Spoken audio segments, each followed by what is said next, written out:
Bienvenidos a una nueva edición de Terapia Liberal. Como lo prometido es deuda, había quedado pendiente esta tercera parte sobre los derechos naturales y como habíamos quedado, vamos a contar con la presencia de Flavio Gardela. Flavio es abogado, apasionado historiador, investigador de temas de naturalismo, de filosofía, de historia, y como seguramente todos los que están viendo del otro lado saben, es protagonista de los que a mí me parecen los videos más importantes y claves del grupo de los liberales de Nicolás Moraz. Estoy hablando del video sobre derecho natural y el video sobre historia del liberalismo.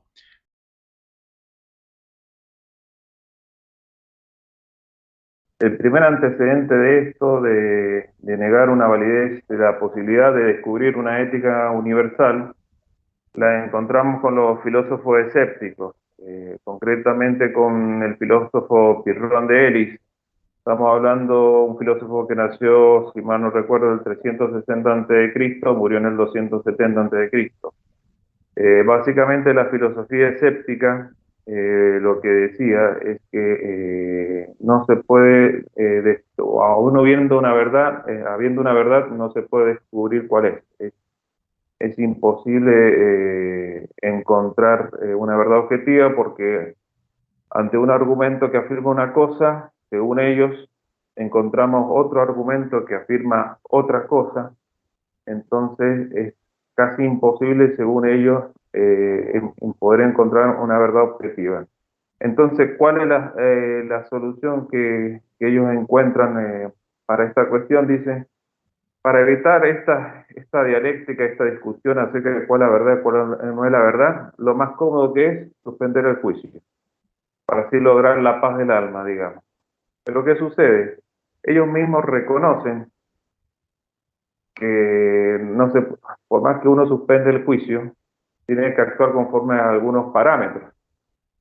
Entonces creo que hacen, bueno, ya que no podemos descubrir cuál es la verdad, ¿qué podemos hacer? Y bueno, seguir las leyes y la costumbre del lugar. O sea, básicamente ahí tenemos el origen de lo que sería el positivismo jurídico. Al no poder descubrir cuáles son los principios universales que nos pueden ayudar a indicar cuál es nuestra pauta de acción, lo que hacemos es seguir las leyes y la costumbre del lugar. O sea, hablando mal y pronto, seguimos la filosofía de Don Vicente, vamos por donde va la gente, digamos. Básicamente es eso. Así que ahí podemos ya, sin definirse ellos mismos como positivistas jurídicos, ahí tenemos la génesis de lo que podría ser el positivismo jurídico como la única forma de saber qué es lo correcto y qué es lo incorrecto es a través de la ley. Bueno, ellos también agregan la costumbre, la ley y la costumbre del lugar. Porque no hay manera de descubrir cuál es la verdad, entonces para el proceso de investigación de cuál es la verdad, cuál es la posible verdad, digamos, genera una perturbación del alma, entonces la mejor forma de lograr la ataraxia es suspender el juicio. Si suspendemos el juicio, no tenemos que atener a lo que dice la ley y la costumbre, porque no hay otro parámetro, porque hemos suspendido el juicio. Como ves, deja muy poco que desear el argumento. Imaginemos que Henry David Thoreau, eh, en vez de rebelarse contra el pago de impuestos que iba para la guerra contra México, y hubiera dicho, bueno, no sé si es correcto o incorrecto la guerra contra México, porque a lo mejor, qué sé yo, una cuestión de geopolítica, entonces no me meto, lo mejor que puedo hacer es suspender el juicio y pago los impuestos porque la ley del lugar dice que tengo que pagar los impuestos. O sea, básicamente es un argumento triste, pero creo que siempre estuvo vinculado el positivismo jurídico a este escepticismo ético. Hablamos de Pirrón de Elis, pero Hal Kensi más o menos está en la misma sintonía. Han habido muchos negadores del derecho natural. En la actualidad podemos tener al recientemente fallecido Gustavo Bueno. Gustavo Bueno decía que no existe el derecho natural. Lo que generalmente se llama derecho natural es un ropaje ideológico con el cual yo inicio una dialéctica de argumentación contra el poder del Estado para que el Estado me reconozca algunos derechos. Y él ponía el ejemplo del aborto y también del matrimonio igualitario. Y él decía, bueno, no existe el derecho natural al aborto. Se invocaba, según él, un derecho natural al aborto, pero no existe el derecho natural al aborto. Bueno, algunos ya, paréntesis aparte, algunos y un naturalista no lo reconocen como derecho natural, ¿no es cierto? Pero él ponía este ejemplo. No existe un derecho natural al aborto. Lo que hace esta gente es ponerse un ropaje jurídico para argumentar contra el poder del Estado. Entonces, lo mismo con el matrimonio igualitario. No existe el derecho al matrimonio natural al matrimonio igualitario, sino que es un ropaje jurídico que yo inicio un proceso dialéctico de argumentación contra el Estado para que me reconozca prerrogativas. Pero no existe, básicamente no existe. Ahora, imagínate, supongamos que en 1945, 2 semanas antes que tiraran las bombas atómicas, la gente de Hiroshima se hubiera filtrado que se iba a tirar la bomba atómica y la gente de Hiroshima hubiera salido a protestar. Entonces, ¿qué hubiera dicho Gustavo? Bueno, no existe el derecho natural a que me maten un bombazo, sino que es un proceso dialéctico para argumentar contra el Estado. Creo que no tiene sentido, o existe o no existe. O es obvio que existe, porque no puede ser una mera argumentación, no puede ser una mera carta de argumentación contra el Estado, sino que surge de la evidencia de la naturaleza del ser humano, el derecho a la vida. ¿Cuál es la mejor forma de romper con este escepticismo que termina negando, de hecho, el derecho natural, ¿no es cierto? Quien mejor planteó esto fue Ayn Rand, aunque por otro motivo no fue muy consecuente con sus derivaciones, pero esto lo plantó bien. ¿Qué decía Ayn Rand? Ayn Rand decía que la primera pregunta que uno se tiene que hacer no es qué principios morales y objetivos hay que seguir, sino por qué hay que tener algunos principios morales objetivos, por qué hay que seguir algunos determinados principios universales. ¿Y cuáles son los motivos de la vida del hombre y sus requerimientos? Entonces yo primero pregunto por qué tengo que tener una ética universal, digamos, por qué tengo que tener una ética, y después de ahí surge la ética que tengo que tener, porque si yo empiezo la pregunta por cuál la ética tengo que tener, parece que fuera una cuestión de gusto, y no. Yo tengo que tener una ética para algo, digamos, y ¿por qué tengo que tener una ética? Para sostener la vida misma y sus requerimientos. Y ahí creo que fue el mejor golpe que se le ha dado al escepticismo ético, aunque bueno, por lo menos para mí, Ayn Rand no fue consecuente con las derivaciones, por otros motivos que no voy a explicar ahora acá. Pero básicamente esa es la forma de romper ese escepticismo ético a los efectos de poder establecer para una ética objetiva. Y yendo concretamente a lo que vos me preguntás, surge que para sostener la vida de uno, digamos, la vida humana y su requerimiento, que es lo que tengo que tener, eh, que se me respete la vida, que se me respete la libertad y que se me respete la propiedad. Es la consecuencia lógica de poder tener, digamos, satisfacer los requerimientos de mi vida.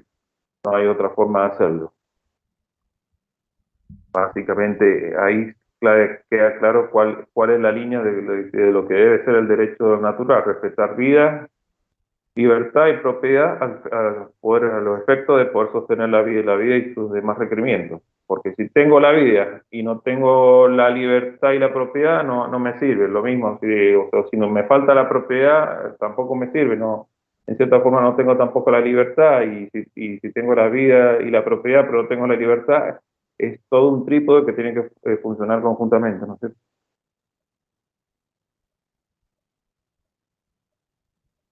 Bueno, muy, muy interesante. Me gustó esto que me planteaste la dinámica. Y voy a aprovechar yo también para improvisar un poco, para cambiarla. No arrancar por lo típico de qué es el derecho natural y demás. Aunque bueno, digamos, ¿no? Yo soy de la idea de que no hay que subestimar a la persona, al espectador. Entonces, yo presupongo, de vuelta a lo que dije al principio, que han visto algo, ¿no? O han leído algo. Mira, vos sabés que me había preparado para el final, pero bueno, ya que está, me re gustó que me forzaras a ir por otro camino. Había preparado un par de cuestionamientos que me había hecho la gente en los comentarios en el video que hice yo sobre derecho natural, ¿no? Y ya ahí adelantaste algo.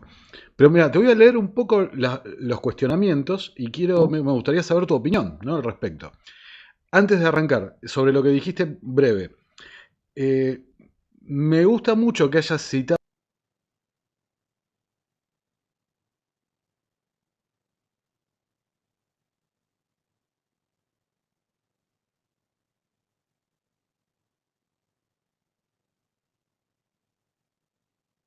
a Ayn Rand, porque más allá de que estamos de acuerdo en que Ayn Rand eh, después tomó un camino que pierde un poco de coherencia con las ideas del liberalismo, incluso ella no se define como liberal, sino se define como objetivista, ¿no? La filosofía que fundó, que creó, el sistema filosófico.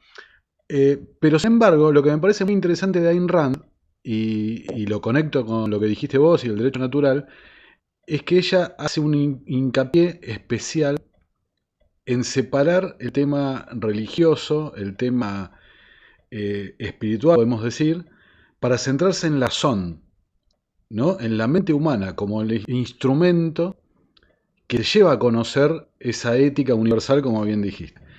Esa ética universal objetiva. Pero bueno, me estoy adelantando, pero bueno, mira, te voy a leer los comentarios de la gente, a ver qué opinas. El primero. Dice, hola Nicolás, ¿no? Porque me están escribiendo a mí, excelente, bueno, no sé yo. Es lo De que todas formas, generalmente mucha el, gente el tiene principal concepciones distintas de lo que es el argumento bien que y el hay contra el mal. derecho natural. ¿Cómo se Generalmente lidia con eso suelen desde el hablar derecho de la natural? anarquía del derecho ¿Qué te natural, parece digamos. ese planteo? Y Las un poco concepciones distintas fue del el bien y del mal. argumento de Kelsen en su libro La Justicia.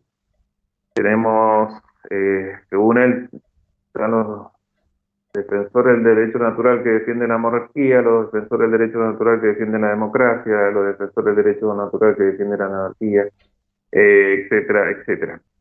Eso en parte es en verdad, pero esa crítica también se la podría extrapolar al utilitarismo, por ejemplo. Están los utilitaristas que pueden ser laissez-faire, los utilitaristas que pueden ser más socialistoides, los utilitaristas que defienden otra cosa. Es lo mismo, lo que pasa en el derecho natural, por ejemplo, pasa también en la filosofía utilitaria y no por eso lo desmerecen al utilitarismo. Por supuesto, yo creo que acá fue un papel importante, uno, tratarlo de hacerlo, cubrir digamos, el derecho natural racionalmente. Este, por otro lado, tener en cuenta también los datos empíricos de la historia, ¿no es cierto? Creo que con eso lo podemos, digamos, más allá de la dificultad, más allá que no podemos hacer una ciencia exacta matemática del derecho natural, pero entre los requerimientos de la naturaleza humana y los datos históricos, podemos generar, digamos, una convicción suficiente de lo que debe ser y lo que no debe ser, ¿no?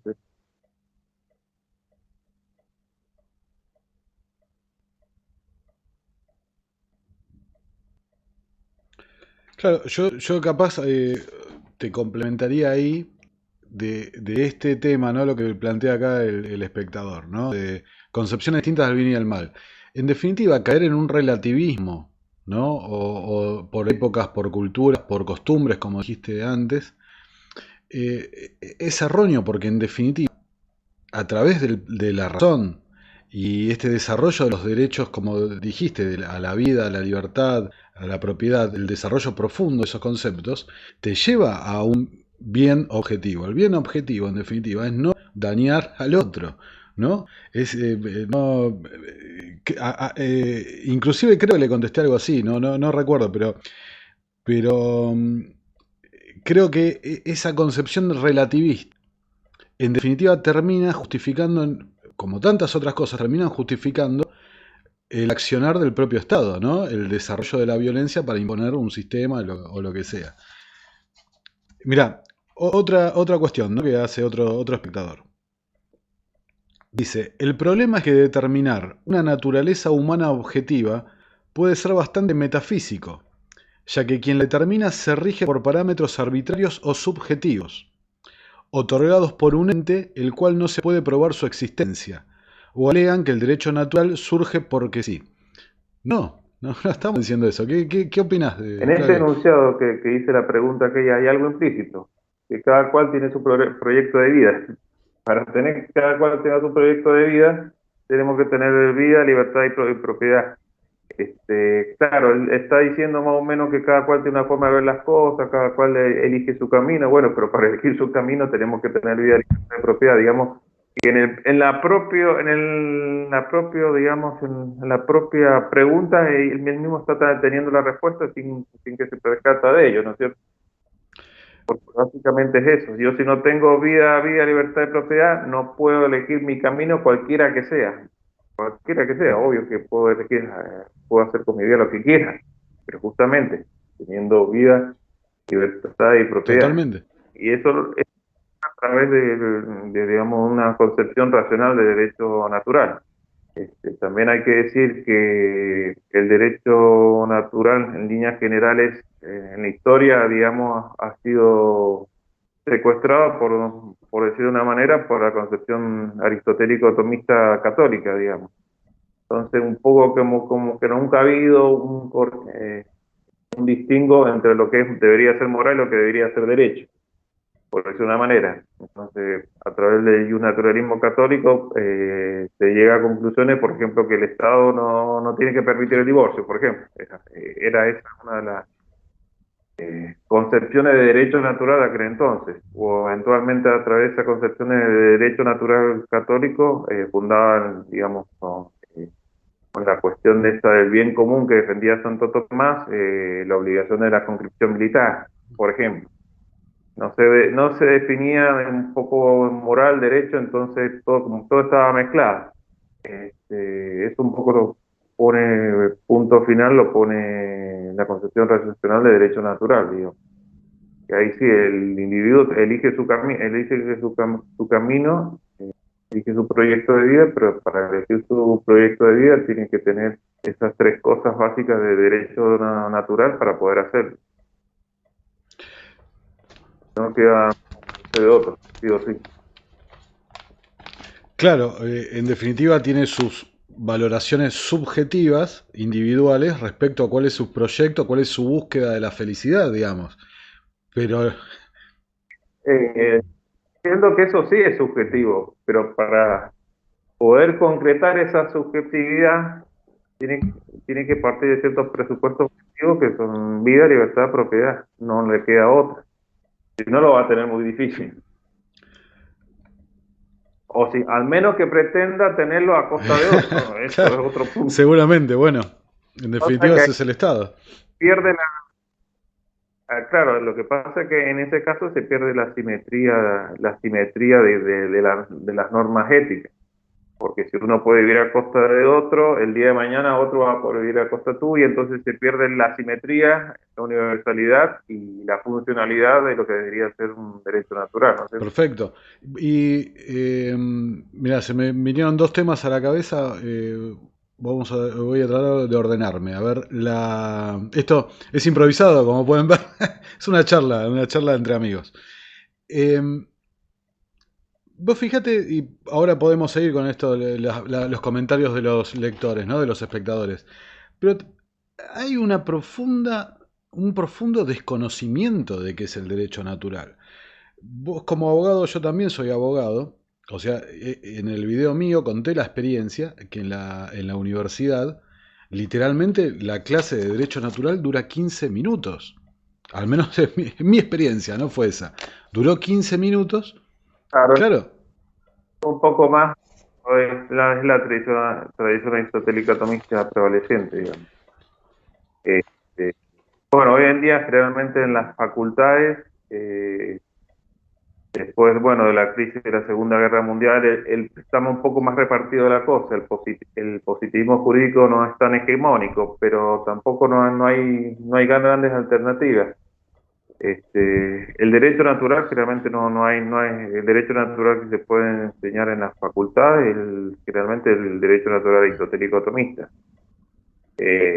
básicamente, con algunas referencias a Hugo Grocio, muy marginales, pero básicamente la tradición aristotélica tomista, Y a mi modo de ver, la corriente prevaleciente en las universidades, en las grandes universidades, en los grandes centros mundiales universitarios, el constructivismo jurídico, digamos, que pretende ser una superación del utilitarismo y del positivismo, pero en realidad termina siendo un utilitarismo y un positivismo, digamos, endulcorado, pero básicamente son las mismas premisas, digamos, es el derecho, digamos, como una construcción que se va haciendo a través de procesos sociológicos, digamos. Básicamente es lo mismo, nada más que más endulcorado, pero eso básicamente es la teoría prevaleciente, que es más la teoría, por ejemplo, de John Rawls y su teoría del velo de la justicia, eh, a través del cual pretende justificar unas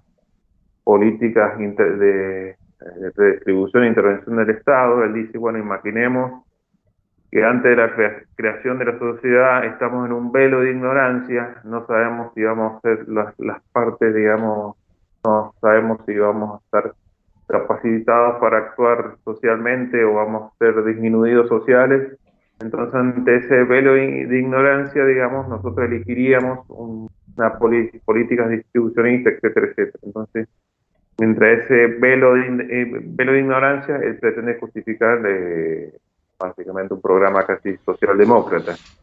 Eh, pero no deja de ser un utilitarismo, digamos, bastante sofisticado, no voy a decir que no, bastante ingenioso, pero básicamente termina siendo utilitarismo.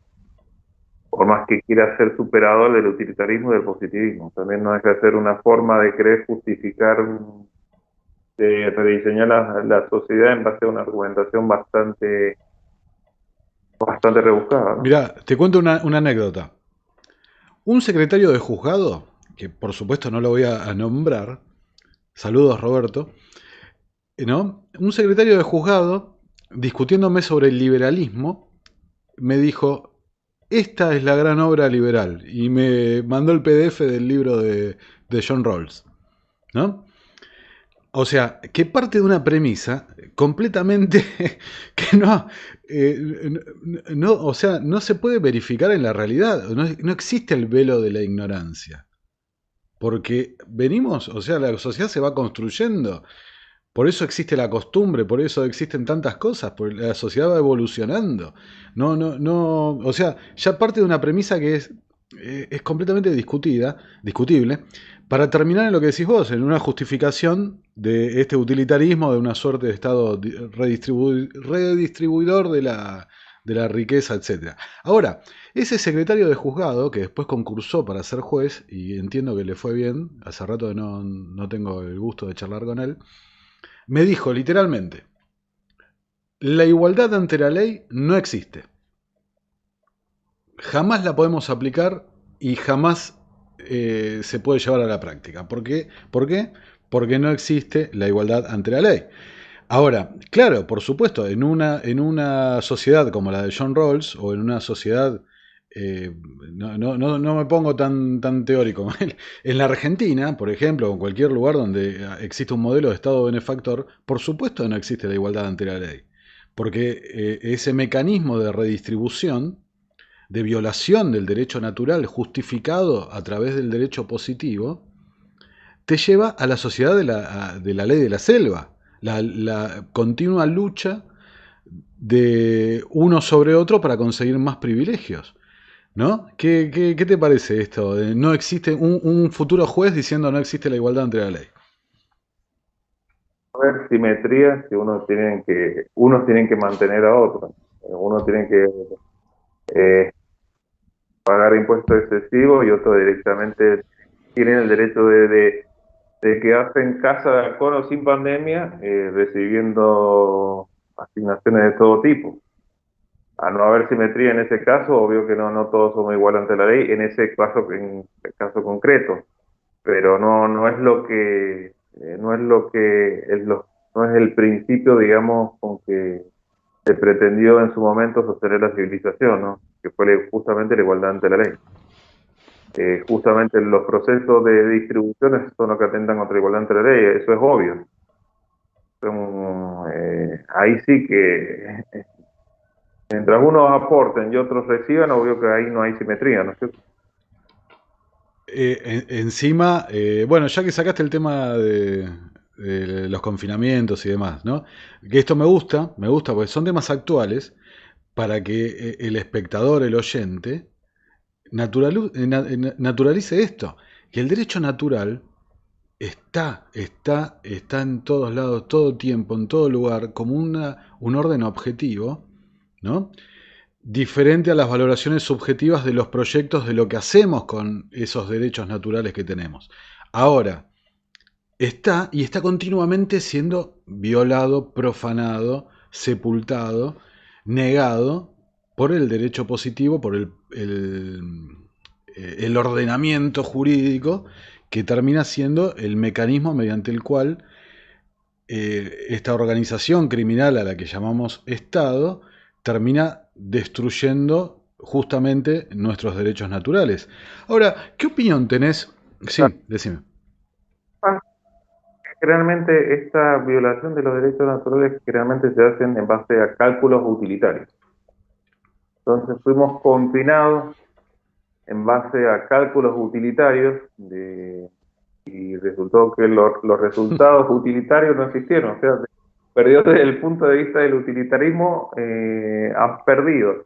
Por eso es importante guiarse no por consideraciones utilitarias que siempre van a estar, que siempre va difícil de calcular a priori, y en cambio de guiarse por principios universales, ¿cuál sería el principio? El principio del derecho a la locomoción.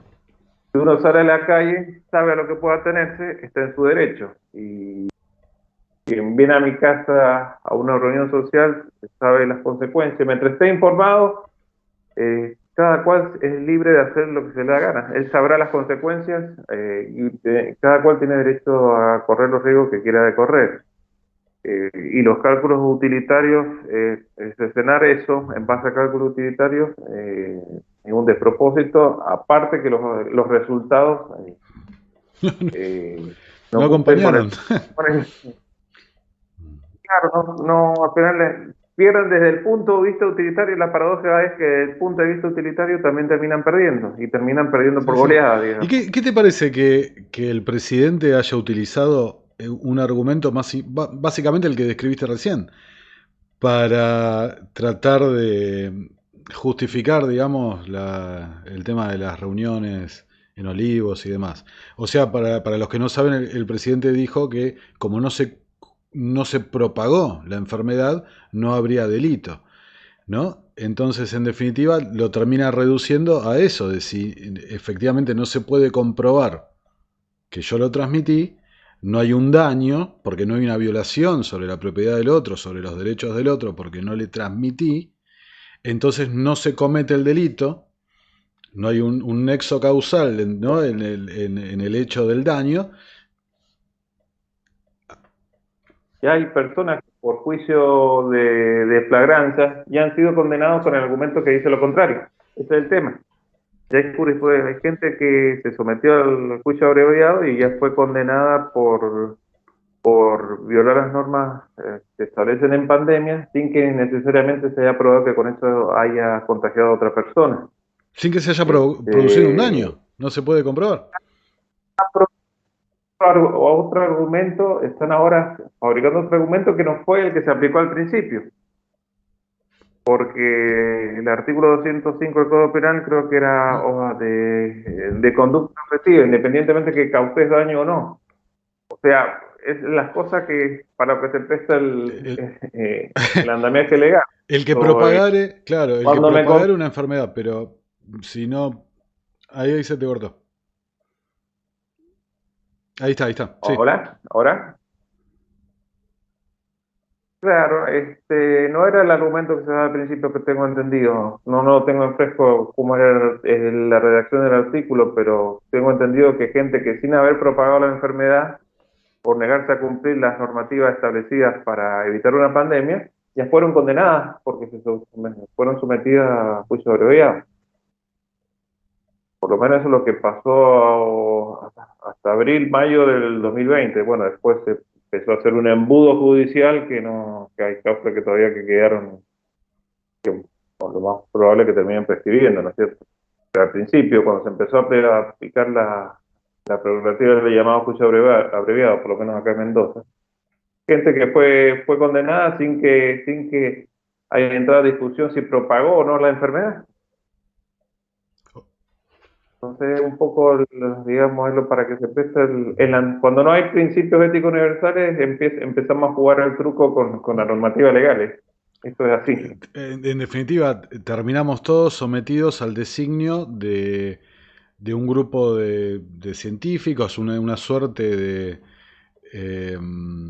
dictadura científica, digamos, ¿no? De lo que ellos consideraban de que era el concepto utilitarista, ¿no? De lo que iba a ser lo mejor para el bien común.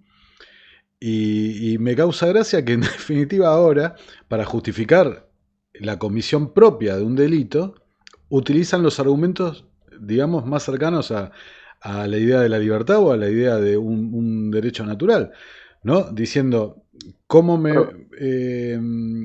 si no causé un daño, ¿por qué habría de someterme a una normativa que no es justa, digamos, o que me coopta mis derechos de tránsito, de reunión, lo que sea, si no estoy cometiendo ningún daño, ningún delito, ¿no? Eso tendría que haber estado desde el principio. No que ahora, como es el argumento que ahora le conviene al presidente, ahora se lo acepto, digamos, pero eh, desde el principio se decía lo contrario. Entonces, con la normativa legal, cuando no se basa en principios éticos universales, se presta para esto. Lo vamos tironeando de acá para allá, depende de la conveniencia de cada Totalmente.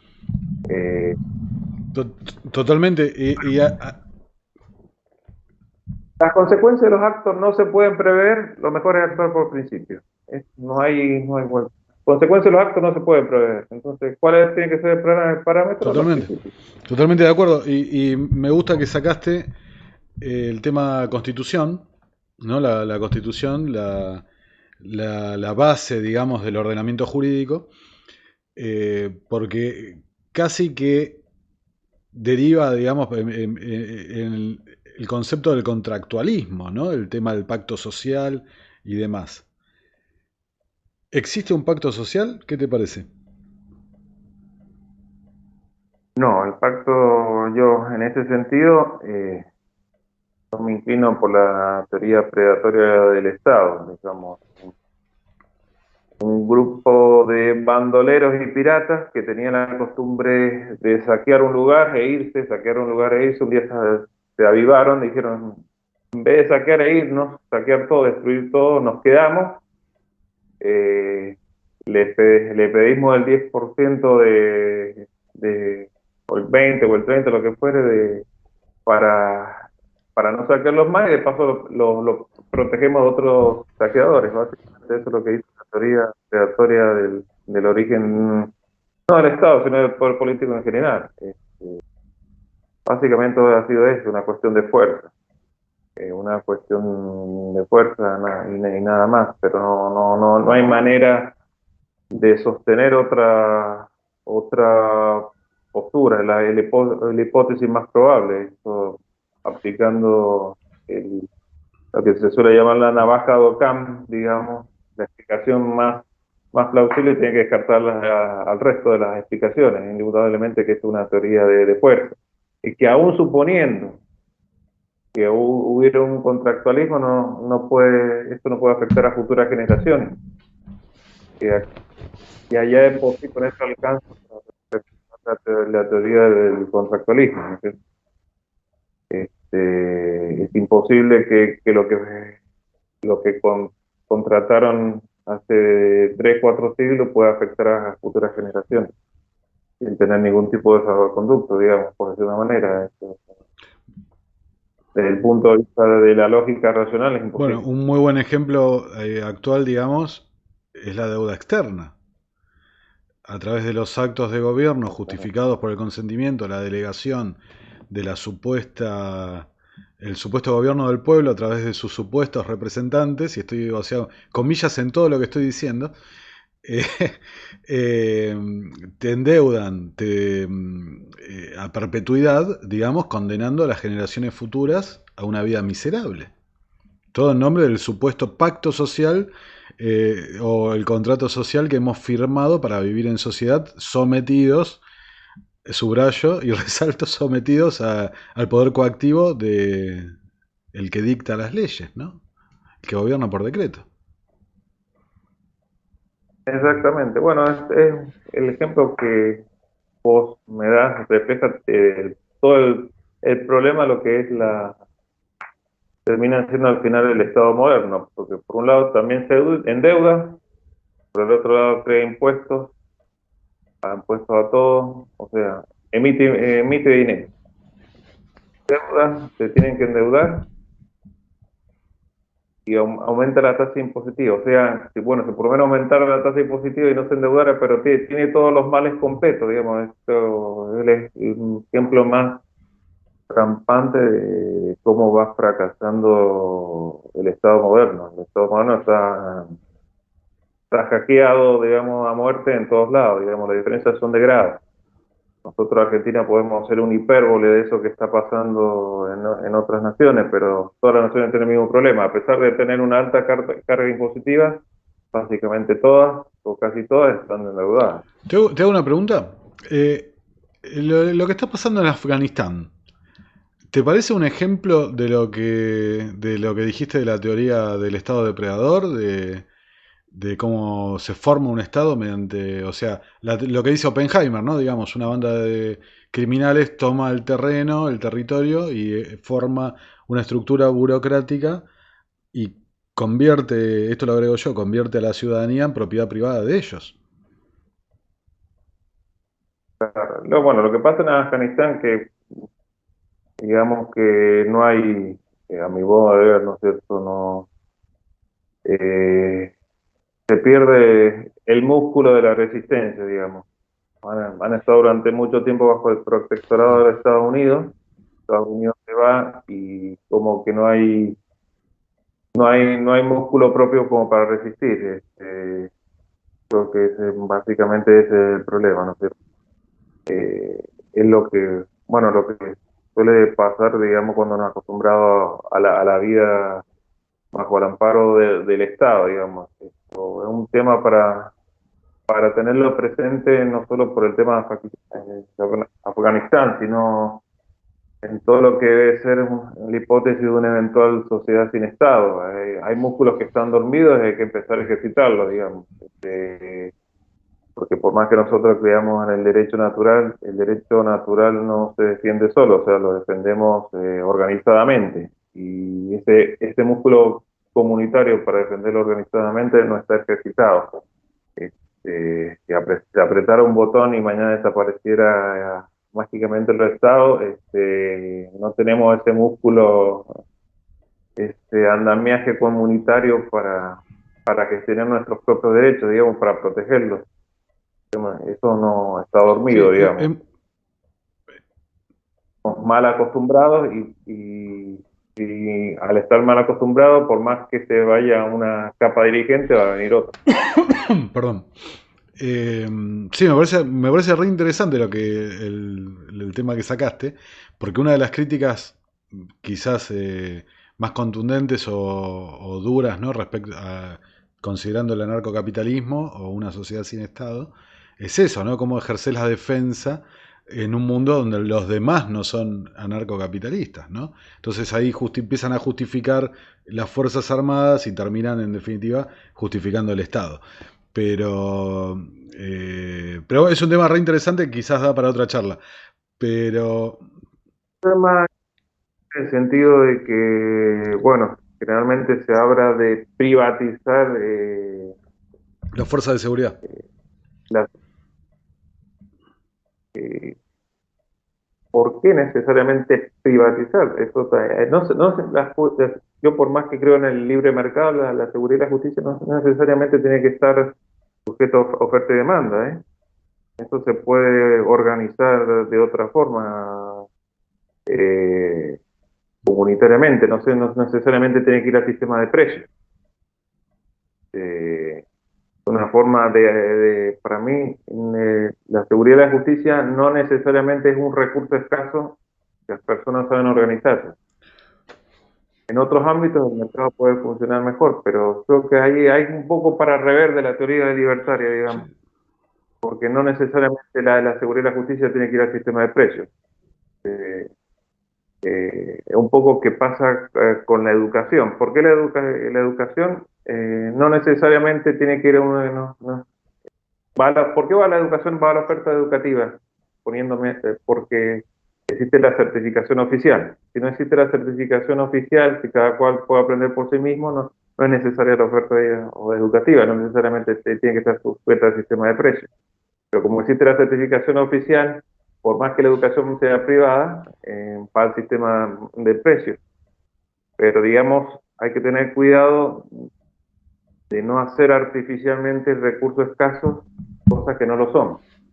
Está bien para los recursos escasos, pero preguntémonos si realmente es un recurso escaso. Yo creo que la organización comunitaria para proveerse seguridad y justicia, si todo cual ponemos nuestra cuota, no necesariamente tiene que ir al sistema de precios. O sea, una opinión mía es muy un poco a contracorriente, lo que generalmente he venido estudiando, pero creo que es una forma que habría que tenerlo presente. No poner artificialmente en la escasez para después someter el sistema de precios. Hay cosas que no necesariamente tienen que ir al sistema de precios, por más que sea magnífico, por más que el mercado sea perfecto, pero creo que algunas cosas artificialmente se le está poniendo en la escasez para meterlo en el mercado y no necesariamente tienen que estar en el mercado. O si están en el mercado, pueden estar parcialmente en el mercado y parcialmente autogestionados. Esto hay que tener cuidado con eso. ¿Y Mi qué te modo de- pareció el tema este que se habló tanto esta semana respecto a los derechos de autor?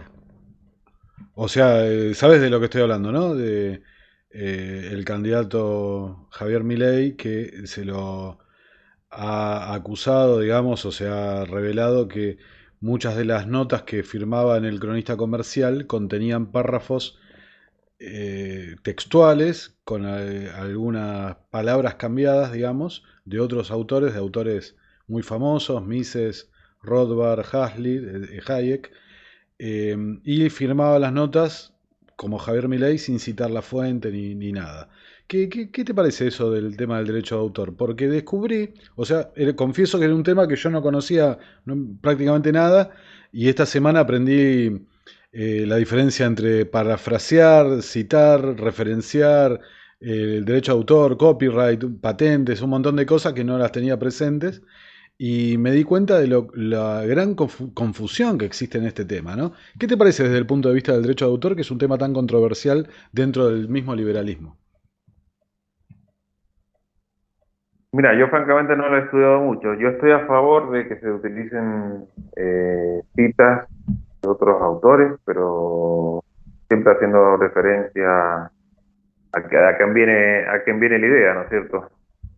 Lo que estoy en contra, en todo caso, que Milei le tuviera que pagar un canon a los descendientes de Robert, a los descendientes de Hasley, a los descendientes que le tuviera que pagar un canon por la cita, eso sí estoy en contra, pero creo que por lo menos por una cuestión de, de no apropiarse ideas de otro, también no quiero solo hablar del tema de apropiarse ideas de otro porque puede levantar confusión, pero digamos, por una cuestión de un criterio, digamos, de buen gusto, de citar a quién pertenece la frase, sin perjuicio que, por supuesto, tengo Claro. derecho a usarla, sin tener que pagar canon a nadie, digamos.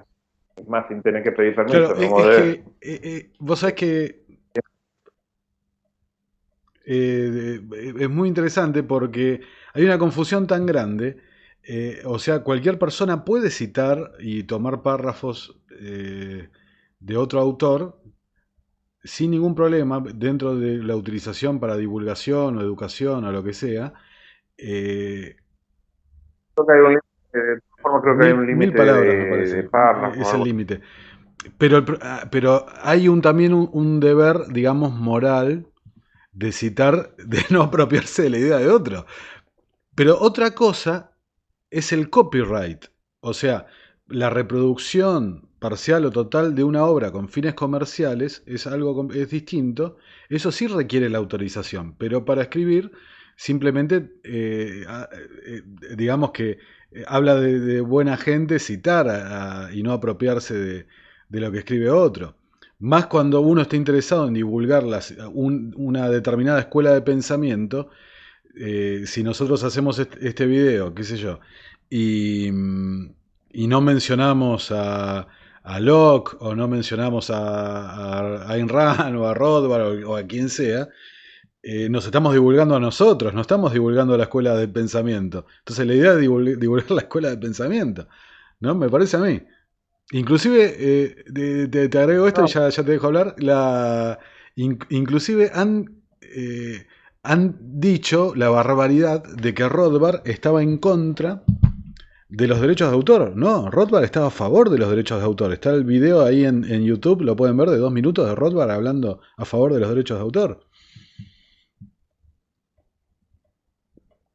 y bueno, ahí está dividido. Y la verdad que no he Mm. profundizado mucho ese tema, pero creo que la escuela está dividida. Hay autores que directamente incluso pueden decir que que, que directamente uno puede hacer copia entera de libros y no eh, sin tener que pagar ningún canon. Eso creo que también eso sí puede definirse contractual para evitar discusiones, digamos. Creo que ahí para poner en orden en eso, pues la voluntad contractual juega va a jugar un papel importante porque, bueno, son temas en los que estamos dentro de casa, digamos, bastante divididos, ¿no? Totalmente, totalmente. Quieren, o sea, lo presentan como que es una cosa dogmática, de que es así porque es así, y hay una unanimidad de criterio, cuando no, hay una, una diferencia enorme entre los distintos autores, ¿no? Mira, te voy a volver a lo que decían la gente criticando el derecho natural, ¿no? A ver qué te parece. Mira este, qué interesante. Dice, que yo sepa, se dice que el derecho natural proviene de la razón o del mero reconocimiento de la autopropiedad. Pero en ese caso, las máquinas, capaces de razonar, tendrían derechos naturales. O personas que no sepan de la existencia de los derechos naturales, no los tendrían. ¿Qué te parece un comentario así? La inteligencia artificial y el segundo, bueno, las personas que no conocen la existencia de los derechos naturales no los tendrían. Eso es más que evidente que sí los tendrían. Lo que pasa es que no los conocen, pero los tendrían.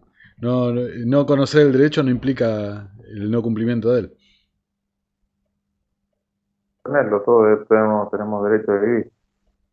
Un poco hablando mal y pronto de buscarle demasiado la quinta pata del gato para refutar, pero el tema es que cuando ese señor le improvisa un desconocido, lo agarre a palos en la calle, va a empezar a gritar, a pedir auxilio porque se va a saber que está en una situación de que no tiene por qué estar vulnerado en su derecho, digamos. O sea, todo, incluso las personas que niegan el derecho natural se comportan como si el derecho natural existiera o argumentan como el derecho natural existiera.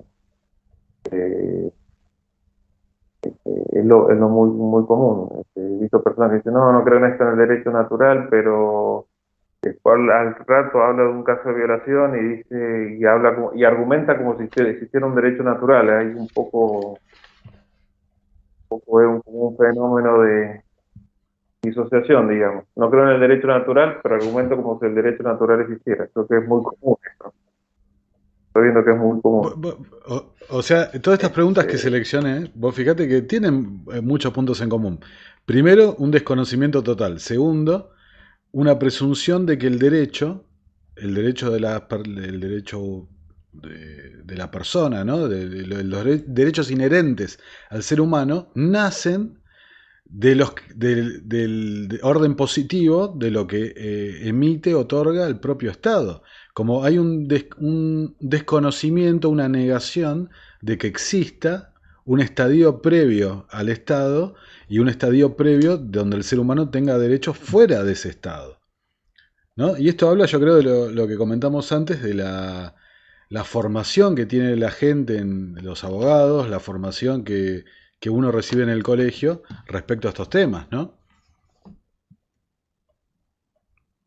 Claro, no, inclusive el Estado, aunque no reconozca el derecho natural, generalmente esto siguiendo a David Hume, que no era necesariamente un jus naturalista, el Estado se basa en una estructura, digamos, en una estructura de costumbres e instituciones que ya están puestas. No crea nada ex novo, absolutamente nada. Se asienta sobre algo que ya está funcionando. El Estado se apropia de algo que está funcionando. Creador ex novo, absolutamente nada. Y estamos hablando de David Hume, que no es necesariamente que está lejos de ser propiamente un naturalista. Me parece re interesante lo que decís de el Estado se apropia de cosas que ya existen, porque en definitiva vos fíjate, proyectalo, ¿no?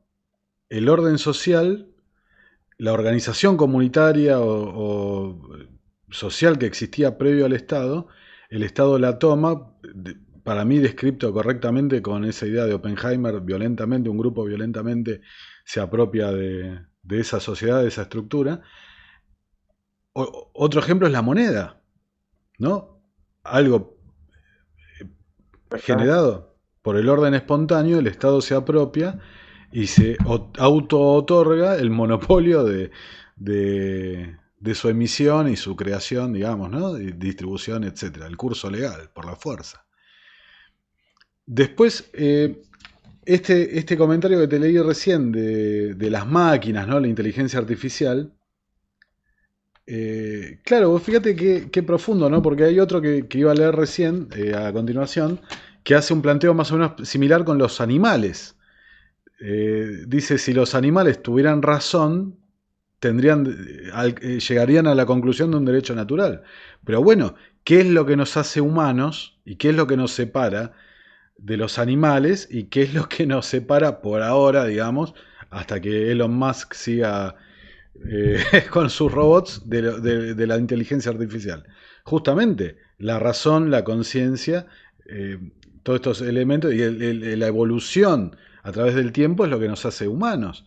Y el derecho natural está ahí, es objetivo, pero lo que le falta y lo que o es un proceso, está en continuo, es el descubrimiento de nosotros de esa verdad objetiva, ¿no? Ese conocimiento, ese descubrimiento lo vamos haciendo a través del ejercicio de la razón. Este, Mi teoría, ¿no? Las máquinas no pueden tener autoconciencia. Pueden simular que tienen autoconciencia, pero autoconciencia nunca van a tener. Eso es algo que lo doy por hecho. Pueden simular que tienen autoconciencia, pueden simular que hablan, pero no, las máquinas de la autoconciencia es eso que para mí es una utopía que no merece tenerse en consideración, es imposible, a mi modo de ver, ¿no? Discutir los sexos Claro, de los ángeles, totalmente. pueden tener autoconciencia, pero no van a tener nunca autoconciencia.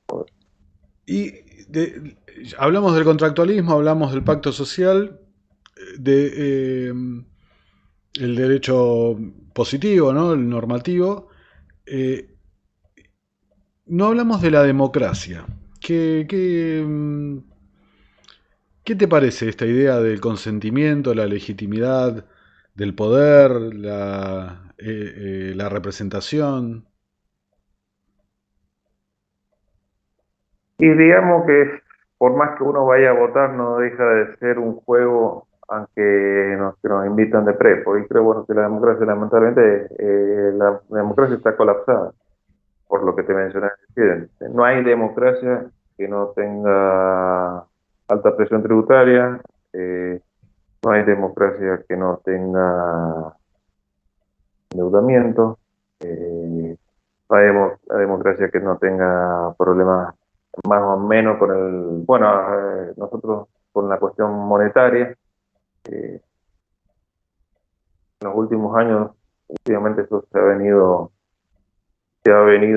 la cuestión monetaria se ha venido aplacando y manejando bien, salvo nosotros y otros países más, pero fue un problema importante durante todo el siglo XX. Entonces tienen problemas, está el problema monetario, está el problema impositivo, y así todos están endeudados. Tienen alta tasa de tributación y así todos están endeudados. hay impuestos no solo a las ganancias, sino también al consumo, y así todo está endeudado. Creo que indudablemente han fracasado. El Estado-Nación ha fracasado. Conseguir un libro muy interesante que conozco por referencia, que es El colapso de las naciones, de Leopoldo Kor. Y básicamente habla de estos temas, ¿no es cierto? Básicamente, bueno, sigue la teoría también un poco que eh, lo grande está destinado a fracasar. El Estado-Nación va a estar destinado a fracasar. Las grandes estructuras burocráticas están destinadas a fracasar porque digamos, ya son inmanejables. Por eso tienen estos problemas que estamos teniendo, ¿no es cierto? Y a pesar de tener una presión tributaria, eh, tienen que endeudarse. No hay Estado-Nación que no esté colapsado. Y esto con democracia, la democracia no va a cambiar absolutamente nada. Yo, ¿sabés lo que pienso?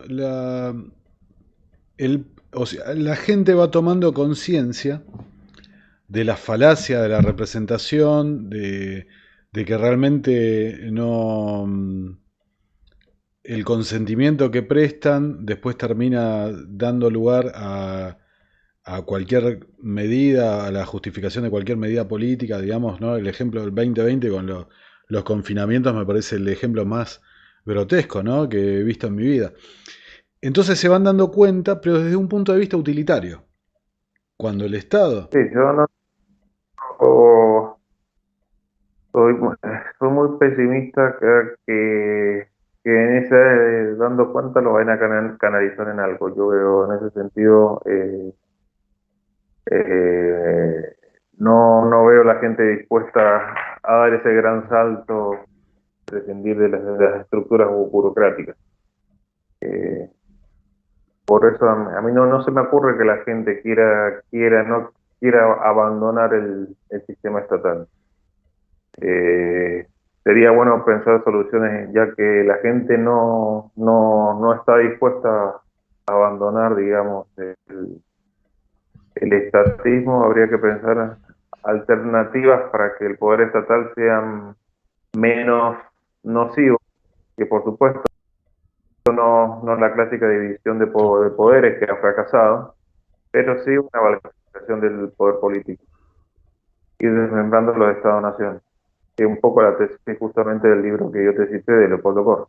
Y desmembrando los Estados-naciones, producir la balcanización política al fin de que los grandes estados no necesitan grandes estados que tengan tanta capacidad de daño. eh, Eh, es muy interesante. eh, Yo lo que pienso, viste, esto que te estaba diciendo, la gente por un punto de vista utilitario se empiezan a rebelar, empiezan a desobedecer al sistema, empiezan con generar esos anticuerpos que pueden derivar en un que se vayan todos, estilo 2001, 2002, pero esos anticuerpos generan un Tampoco. nuevo Leviatán, un Leviatán perfeccionado. No, no, Sí, lamentablemente es así. No veo a la gente dispuesta a dar un gran salto en ese sentido. Por eso pienso yo que a lo mejor pensar en otra hipótesis, como puede ser la balcanización del poder político, estructuras administrativas más pequeñas que tengan menos capacidad de claro, hacer daño, pueden la funcionar. descentralización del poder. El ejemplo, por ejemplo, bueno, Alemania en su momento eran como 30 ciudades-estado, en una de las cuales nació Schopenhauer, si no me equivoco. No era una nación unificada.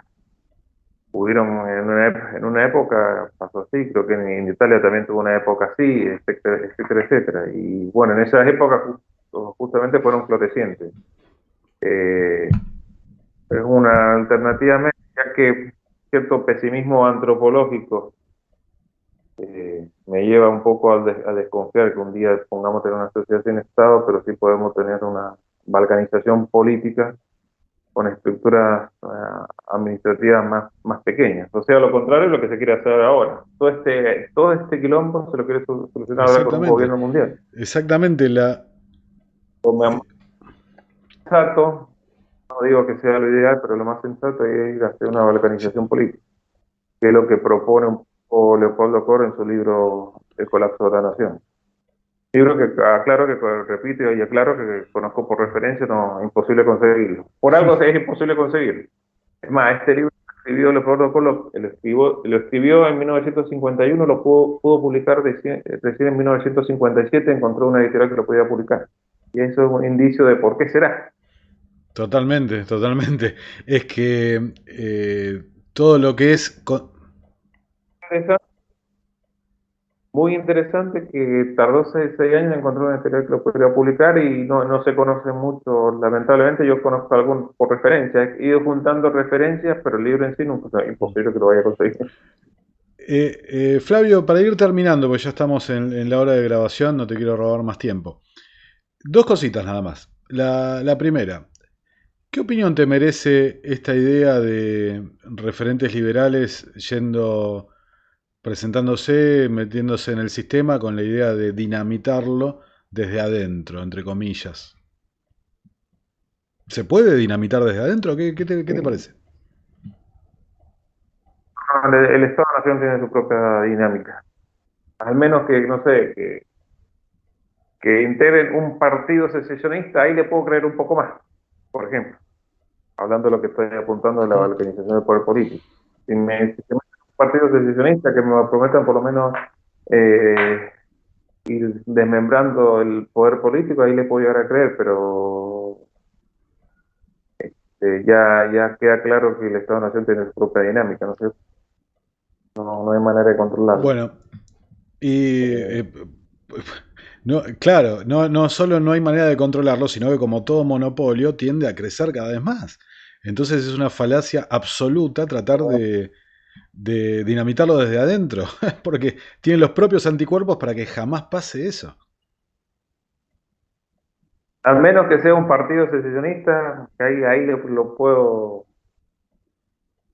sería más creíble, pero no es el caso. A mí me sorprende Digamos, muchísimo. Sí, perdón. con el discurso del Estado-Nación, el Estado-Nación no es imposible que las cosas vayan a cambiar. A mí me sorprende muchísimo el grado de negación, ¿no? Negacionismo que hay de la historia. Porque, ¿en qué sentido? De que no hay ningún ejemplo de que se haya dinamitado desde adentro. Nunca. Todos los cambios estructurales y de status No, quo gigantescos como el que a muchísimos con buena voluntad aspiramos a que ocurra, todo ha pasado por afuera, por la sociedad misma. La sociedad demandando justamente ese cambio. exactamente, exactamente. Pero desde la política, no. Digamos, en todo caso, bueno, ha habido casos puntuales, ¿no es cierto?, que el poder político se ha tenido que acomodar a una situación sociológica, digamos, de gente que no quería saber más nada, como fue el caso de los países de la cortina de hierro, pero no nada más. Es la situación que se hizo insostenible. Pero no es que alguien se metió adentro, no es que vino Gorbachov, tenía la voluntad de descomunizar Rusia, no tenía voluntad de nada, digamos, la situación se lo llevó puesto. Absolutamente, es que siempre ha pasado así. O sea, no entiendo realmente cómo. A mí me gusta poner, ¿sabes qué ejemplo? El de Nueva Zelanda. Es un país que tuve la suerte de visitar, me encantó, y averiguando un poco de la historia de Nueva Zelanda, vi cómo llegó a las medidas pro mercado de liberación económica, acompañada de liberación social, digamos, pero esa transformación la llevó adelante un gobierno socialista. ¿Pero por qué? Por lo que vos decís, se le había ido de las manos. Había colapsado el Estado benefactor de Nueva Zelanda. Entonces el gobierno socialista llevó adelante las medidas para liberalizar la economía y las normas, o sea, una liberalización de todos los aspectos de la sociedad para no perder el poder. O sea, es así, es así. Bueno, Flavio, la segunda, y ahora con esta sí te voy a ir despidiendo así, y, bueno, pues, por supuesto agradeciéndote la participación y esta charla tan agradable. La segunda cuestión, Vos sos una persona muy conocida así en el ambiente liberal. Has escrito un artículo muy bueno que se llama Consideraciones sobre el derecho natural, que voy a dejar el link acá en la descripción del video. Y como dije en la introducción, fuiste protagonista de, en la grandísima labor de divulgación que lleva adelante Nico Moraz, Martín Venegas, vos mismos, todos participando de ese grupo llamado Los Liberales. Vos fuiste el protagonista casi excluyente de los dos videos más importantes, ¿no? Que, a mi entender, ¿no? Mi valoración. Los videos más importantes según Nico, Historia del liberalismo y el video referente al derecho natural. Ahora, ¿qué te gustaría decirle? ¿Qué mensaje te gustaría darle a la gente que está descubriendo las ideas de la libertad, la gente que está llegando, que está empezando a estudiarlas, la gente que ha trascendido a la figura mediática, ¿no? Que les hizo el ruido, que los llevó a las ideas de la libertad, la han trascendido y han empezado a estudiar estas ideas, a internalizarlas, a entenderlas y quieren divulgar? ¿Qué mensaje le darías a esa gente? Que tenga mucha paciencia. Realmente, pues lamentablemente siempre va a aparecer el ostracismo, que tenga mucha paciencia, que esto es para largo, digamos, esto no es algo que nos vamos, esto es algo básicamente que se tiene que ver por amor a las ideas, porque no es algo que vayamos a ver en el transcurso de nuestras vidas, por lo menos por lo que yo eh, palpito, ¿no es cierto? Que tengan mucha paciencia y mucho entusiasmo, este, pero que no desespere, digamos, porque eh, más que nada cosechar, esto va a ser cosechar para un futuro no muy cercano, pero hay que hacerlo, vale la pena hacerlo para un poco para estar tranquilo con uno mismo, ¿no es cierto? Pero que no espere resultados inmediatos, porque si espera resultados inmediatos se va a sentir frustrado, ¿no es cierto? Y acá el secreto de esto creo que va a estar ser terco como una mula. Bueno, Realmente eso sí. bueno, perfecto. Bueno, te agradezco muchísimo, Flavio. Me encantan las últimas palabras que dijiste, porque en definitiva resumen muy bien lo que hemos estado hablando. Porque los que esperan un resultado inmediato, un cambio en el status quo inmediato, están viendo el liberalismo desde un punto de vista utilitario. No lo, Es lamentablemente la cuestión de la tal preferencia cual. temporal, como se dice. No lo están viendo desde un punto de vista ético.